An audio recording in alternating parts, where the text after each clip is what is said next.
I was just saying, congratulations to you too, but here's where I'm gonna get on you. Because why did I go all the way to Berlin for this movie? Never see you, never know, never nothing. I'm like, Lauren is in this movie?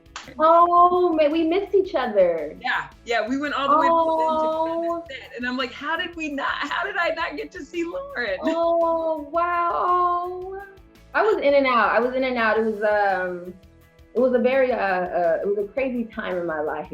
Yeah. And so I was in and out. I had to hurry up and get back home to the kids. So, yeah. But tell me how this was for you. I can only imagine it was a release to be back in a creative space, to really be, doing what you love and back in this fold. What was that time like for you? We shot it in 2019, I believe, and forgive me, my memory doesn't serve me so well after grief and everything. And Michael reached out to me as a friend, and he was so unsure if I was even going to ever work again. He was like, look, I am unsure if this is what you want to do, but I have to follow my intuition. I have to ask you, can you just read the script? And I was like, I don't know. I'm kind of like, it's a lot going on in my world, and there were other priorities. And so I read it, and she passes away. And then I also saw throughout the film that she comes to him in her energy and her essence, and that her love for him is still guiding him. And I felt so connected to that, just in my own personal experience, that I felt like I could contribute here. And moving forward in my life, I kind of don't want to do anything that I can't really truthfully contribute.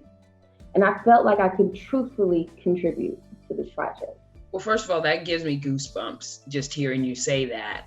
And I don't believe in coincidences. I believe everything is in its divine order and it's always written. Sure. So this was meant for you to do in a lot of ways, probably to help heal you in so many ways. And you know what? It's not a bad day at the office to get to play house with the man that people say are the sexiest man. Oh, it's not a bad day. He was like a brother to me, though. He was really close to me and Nip, actually. And so, more importantly, I felt comfortable and protected around him. And that's what is really important in this situation. I love that he brought you back in the fold lovingly and like a brother, and really, seeing you work. Like I just said, when I popped on here, it was just really, really good to see your face. How much, because you guys were friends, you probably had an automatic chemistry, but was there a bit of a process kind of getting into that dance of a married couple and kind of how you move in that space?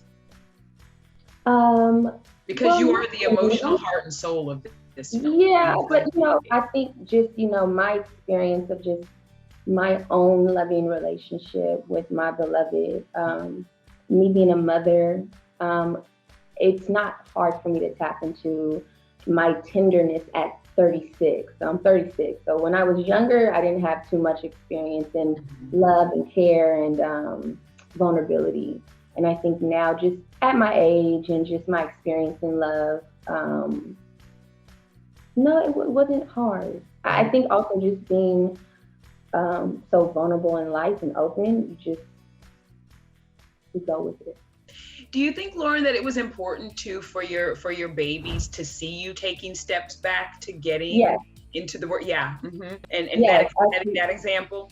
110%.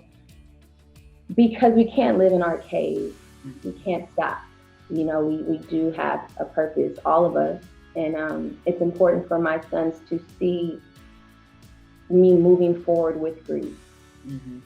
Not just curling up in a ball, because I curled up in a ball for a long time, but especially for my eldest son, because he's just a little bit more aware, is that, we will be sad and we will grieve for a long time, forever, but that we will continue moving on as we have to, as Nip would want us to. I love that too, on the 2-year anniversary of his passing, you had such a beautiful tribute that you wrote. And the talks that you have with your youngest son, do you just pour into him who his daddy, is and was, and kind of his walk through the world? Because we all, you talk about the grind and the hustle and the, all of those things. And that's who we know Nipsey to Ben. Yeah. You know, it's one of the reasons why I have Nip's note on my arm and his portrait on my arm. It's not always for me, it's for my son to always see his father.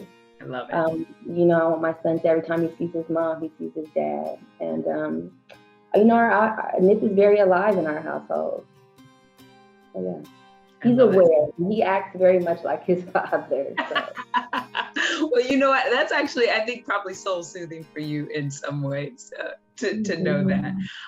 So, you know, this film, like so many others, has been pushed and pulled and here and there and this date and that date. Are you happy that finally we're going to get to see, you know, what you guys have been working on? Yeah, you know, I think, you know, I believe in divine order. Yeah. So I believe that everything happens for a reason, and that April 30th is exactly the time and the date it was supposed to happen. You know, I'm more into the flow of life. Yep. At this point. You gotta be. You have to be. You know what I'm saying? That's all that fuels us right now, and especially you. Like, you gotta be. And I just want you to know before we leave, like, and I know you know this, but I want you to hear it. We all pull for you, pray for you, love you, like, want to fuel you, and just are proud of you. Like, so proud of the woman that you are. Yeah, I just want you to hear that. The collective is extremely important, and we are all connected.